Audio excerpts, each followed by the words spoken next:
Okay, so today I'm going to be talking about the history and lineage of emotional hardcore music, more well known as emo music.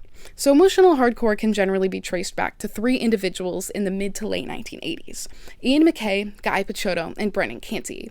Ian MacKaye fronted the band Embrace, which contained the first elements of emotional hardcore. Guy Picciotto and Brendan Canty played guitar and drummed, respectively, for the band The Rites of Spring, which is often considered the first real emo band, despite members really rejecting that label.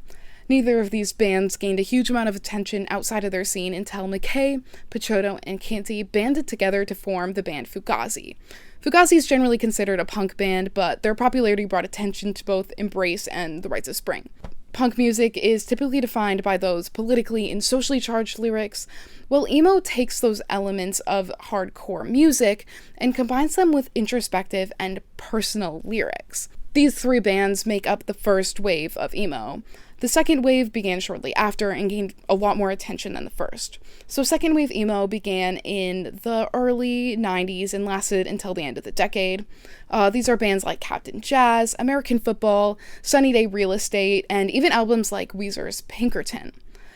These bands took a much more indie-esque and melodic take on emo, taking inspiration more from the emotionally driven lyrics than the super hardcore punk music. Second wave emo was also really influenced by DIY or do-it-yourself culture. The early 2000s saw the rise of third wave emo, which is probably the most mainstream and well-known wave of emo. So these are going to be bands like Jimmy Eat World, Fall Out Boy, Taking Back Sunday, and Brand New.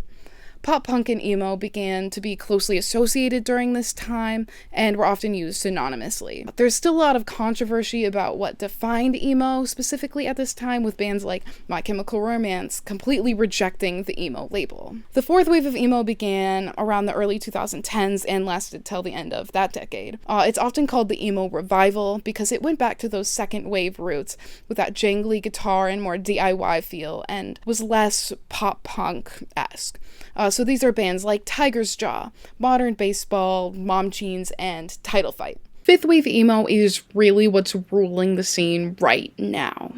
Bands like Hot Mulligan, Pool Kid, Sweet Pill, and Arm's Length combine aspects of pop punk, math rock, pop, the previous four waves of emo, to give the genre a much needed push forward in both music, lyrics, and diversity.